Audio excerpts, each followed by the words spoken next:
Hi Photo subscribers, it's Joe back with you here today, and we are talking today about lenses. Now you see this video is starting out much different than we ever have started any other video, and I'm going to take this off first, but I want to give you this perspective. This is a fisheye lens, and it is very wide angle. Taking that off right now. Whoa, move the camera crazy all over the place. All right, so lenses, they are wide and zoom and telephoto. I mean, it's just all over the place. So I'm going to be giving here a list of the different lenses that are on the market and how wide angle they are or how telephoto they are, the millimeter rating, but it's not going to make a lot of sense. Not a lot of it will make sense, but I'm going to try and put this in some perspective for you to give you some idea of where this goes. So each major photo manufacturer of equipment is going to put out their own lenses. The two major companies are Nikon and Canon. Now, Nikon makes their lenses and they call them Nikkor lenses, Nikkor.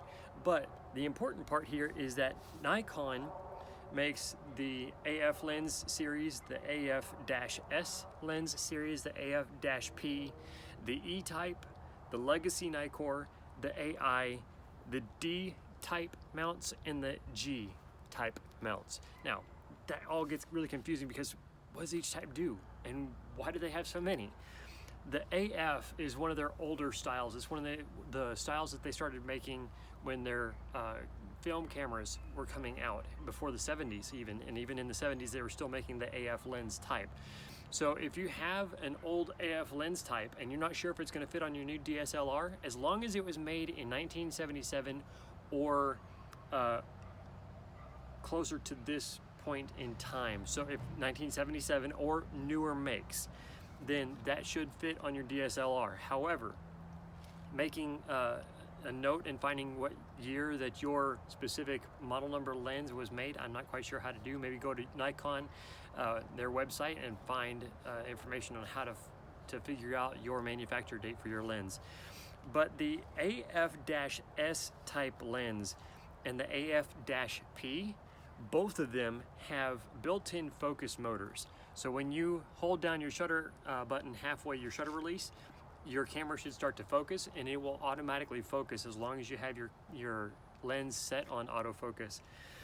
The important part here is the AF-P style lenses have a special type of electromagnetic movement to the aperture diaphragm of the lens. So it's a smoother open and closing, and as your aperture opens and closes, or you need to open it up more while you're videoing, it has less motion or jiggle to it. So that important part of it is going to be really key if you need no motion during a video record session. And then Nikon suggests the AF-P for video. The AF-S would still be just as high quality of movement of your aperture diaphragm in your lens, but is not going to be as smooth as the electromagnetic movement of the AF-P.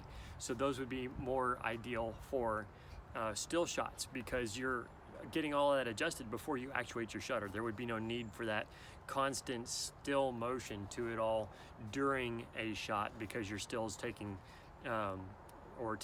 right after all those settings are preset.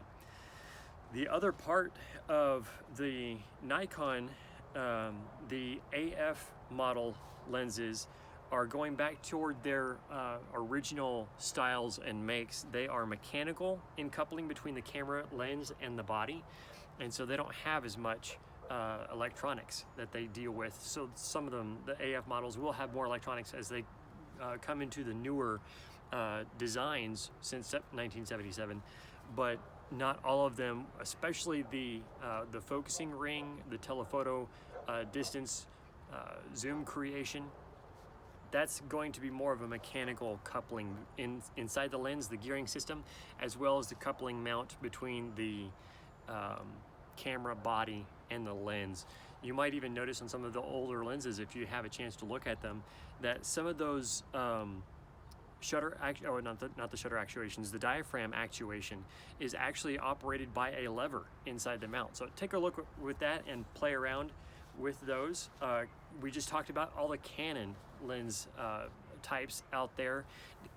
Sorry, we just talked about Nikon. Canon has their EF-L lens variations and their RF-L, but they also have two other major variations for lens types, and those are broadcast lenses and cinema lenses. Broadcast lenses being those lenses that you see photojournalists use, sorry, not photojournalists, video journalists. They'll have these cameras with these really weird looking video camera style lenses on them, and those are specific, image stabilization for video, so that you can open and close the aperture diaphragm without that motion. But then the cinema lenses, I was going to say the cinematography or cinematographic, but the cinema lenses that Canon puts out, those lenses are specific to making film. So there's a clarity to it. There's a specific millimeter view angle of those. There's going to be a lot more detail specific criteria that Canon builds into their specific cinema lens style. I'm assuming, because you're here on my channel, that you are a still photographer. In other words, you shoot stills, your images come out in single exposure. You're not shooting multiple frame photographs here, so you're going to be looking more for photographic style lenses, and those lenses for Canon are going to be their EF-L type. Now the -L signifier is, I guess, a signifier promoting their more professional line of photography lenses. Now, if you hear professional photographers talking about glass, that they're talking about their lenses. And those glass signifiers that they use, they're talking about how and what they're using. So some may say they're using their L glass, which means they're using their professional lenses, very expensive lenses. Sometimes you might be able to buy used lenses from a photographer who's not gonna run their studio anymore, and they might be selling their lenses fairly cheap. But L glass is gonna hold its value for a lot longer, so it's still gonna be fairly expensive. You might be able to find some of the lines of lenses that are not the professional, but they're still just as good quality, and they actually have glass lenses, and they're not these plastic or fiberglass that might get scratched and all that sort of stuff, a little bit more so than the glass lenses themselves. But there's a whole lot in talking about lenses that we're going to get into, such as how they're made and how they work and those sort of things, but that's going to be a completely different video. I think I'm actually pushing my record time here a bit, but just real quick, here's a list of the different types of lenses, and I'm going to give you the size, the millimeter rating of how wide their view is. Now, if you have an 11 millimeter lens, that's going to be a really wide view. Some of these, like I was talking about at the very beginning of the video, the fisheye lens has about 180 degrees view. So when I had that lens on there, you could see to the window over here and almost to the edge of the wall. It's a really wide view. And that would probably be something akin to the 11 millimeter or 8 millimeter view in any other lens. But some of these ultra wide angle or wide angle lenses, they're gonna have that same kind of wide open view, and it's gonna make everything around look really weird. Have you ever noticed some of those shots where it looks like somebody's standing on a ball or a globe, and you wonder how that's achieved? That's achieved through a very wide angle fisheye lens. And all of that leads up to our discussion here. We have different, and this pertains to Nikon and Canon, Sony lenses, any other. These are the major types of lenses. It's not specific to Canon or Nikon, Sony, Panasonic, their Lumix lens line. These are basically the types for all photography, cinematography, and video widths or telephoto views. Though a lot of these are going to be categorized to specific uses in specific art areas. Telephoto zoom. So that means you've got a long view, but you can also adjust from 1mm length to another. Ultra wide zoom. So you've got this really wide, like fish eye look, and you can zoom to something that's not quite as wide. The standard zoom. You've got wide angle zoom, and that's item number 4. You've got your standard and medium formats, but these do not zoom. You've got your super telephoto, you've got your macro, and you've got your tilt shift lenses. Now, your macro lenses are designed for you to be able to get up close, and some of them may be more than just a standard 50mm view. You got about 100mm or more that go in your macro view, but they are specifically designed not to need to zoom because it's going to require you to get up close or back away. One of those things that I like using in my macro lenses is I like using those macro lenses for the flower shots I talked about recently in one of my recent uploads, so that you can get into the flower and actually start to take a look at what is inside that flower blossom. It's really kind of cool to do so. But telephoto, the view of telephoto ranges from 28mm to 400, at least in the Canon lenses. I didn't take a lot of time to go and look at the Nikon, but have some fun exploring these lenses and what those manufacturers tell you the view angle is from 28mm or up. So that's telephoto, 28mm to 400mm. It's a pretty wide view distance between them. Now, not every lens is going to be 28mm to 400. They vary in their telephoto density. So you might have a 28mm, but if it zooms, it's only going to go up to 100 maybe, or a little bit over.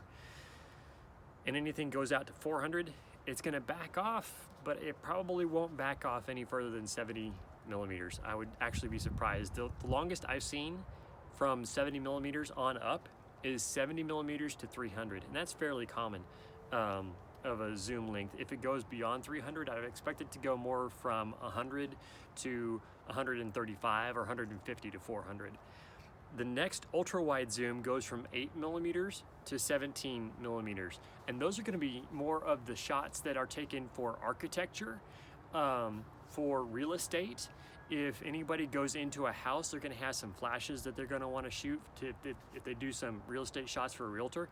They're going to be taking the view from the corner of a room as to how roomy the room feels, how it's designed, it's decorated, and so they're going to need something that's that wide angle view from 8mm to 17. The standard zoom lenses are going to give you some zoom capability and depth, and those range from 15mm to 240mm. The 240 is a bit of a telephoto zoom, but it's not really going to get you that close. If any of you are trying to do nighttime shots of stars or the moon, I have shot with a 300mm lens at the moon, and it really didn't get me much of a shot at all. I still had to digitally go in and crop to the moon, and you could still see that the focus was lacking and the moon looks a little bit soft. I couldn't really get any clarity detail from what the moon appeared to be. Now, that may have been from motion. It doesn't look like the moon is moving very fast, but quite seriously, depending on how bright the moon is reflecting the sun, you're not going to be able to shoot the moon too slow. You're going to want to do something fairly fast, at least 125 hundredths of a second. In other words, that's kind of fast. And if you think about how fast that is actuating in a low light situation at night, that's incredible. And how are we going to get that exposure of the moon shot if I had to actuate my shutter so fast? So we'll get into some of that. That kind of got my geek side of my brain going there. The wide angle lenses, there are some zoom in capability in this category of lenses, and there are some that are not. Because of the nature of how they are designed and the use of those camera lenses, they are not going to zoom. And that ranges from 11 millimeters, that's funny, I bet you my wife is gonna edit that one in, 11 millimeters to 35 millimeters. Our standard and medium format lenses go from 50 millimeters to 100 millimeters. and they're not going to zoom either. Because of their standard format, they are going to be dialed into being able to have a sharp focus, and they will be prime focal lenses, so they will only have one view angle, 50 millimeters, 35 millimeters. I don't think any really go that low, but you're looking at 70 or 80, 85 millimeters, 100. So you're going to be looking at what they call a prime focal length. Our next category is super telephoto, and this is going to be a category of lenses that our birders or natural wildlife photographers are looking to use, and they range from 100 millimeters to 800 millimeters. And there's some even tips and equipment to be able to extend that out further, which effectively makes your zoom capability greater. But again, that's an accessory video later on. Our second to last category is macro photography, and this is what I was talking about, the macro lenses that I would use to film the flowers that I liked shooting. And that ranges from 28 millimeters to 180 millimeters. Those lenses, again, have no zoom capability. They are intended to get a sharp focus on what you're looking at, very up close. Some don't even really focus past 1.5 feet, and that being an aspect or a technical response to their design, you're not going to want to have a zoom capability on your macro lens, because you're going to need to get up close so much that the focus is really the only thing you want to focus on, is to make sure that your focus is as tack sharp as possible.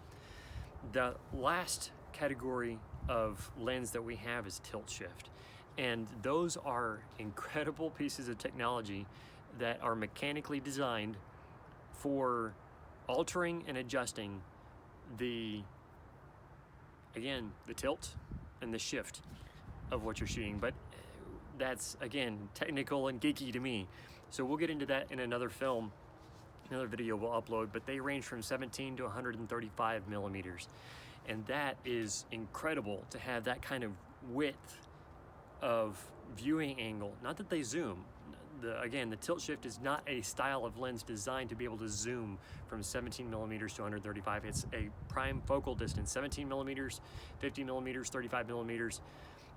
That way it is capable, as you tilt it one way or shift it the other direction, on 2 axes, this lens will tilt and shift. That's kind of obvious perhaps, but that's the reason for the name, is you can tilt and shift this lens into being able to give a proper angle or view depiction of something that you're imaging. One of these things that I've used tilt shift for is being able to render a ring box to look rectangular or square, while the ring itself also appears round. And it's a little bit of technical know-how how to use it, but the incredible part of that lens, if you have access to being able to use one, or if you could rent one for the day and you've played around with the aspects of being able to use it and play with it in your hand, being able to see just the very minute changes that one alteration of that lens makes is very incredible if you can do that. It took me a little while to get the grasp of it, but who knows, maybe sometime in the future I'll be able to buy one and show you on the channel here what that actually looks like when you adjust the camera tilt and when you shift it the other direction. It's a really incredible piece of equipment. And if you're doing jewelry photography, or maybe you're just if we have any hobbyists out there that are shooting their jewelry, jewelry itself is a particular photographic niche that is very, very detail oriented. Just for this 2 aspects alone, you've got the metal you need to shoot, but then you have the jewels that you need to shoot, and both are completely different lighting techniques. Both are completely different, but yet when it's shot and you actually get an image that you composite together to show off both aspects, it can be beautiful. But all that to be the final culmination, landing this little discussion of our plane. This is our discussion video on lens types, and hopefully as we continue on this series, we'll be able to share with you the best millimeters, focal distances, and the capabilities of these lenses to help you figure out what you need to buy and what is going to work best for the end product that you have in your mind and how to achieve that by reverse engineering what's in your mind, getting it back, all of those details of the camera you need, the lens you need, the settings you need to have your camera shot at, do you need to add any light, and how you're going to get that accomplished. Thank you so much for watching, and we will talk to you soon.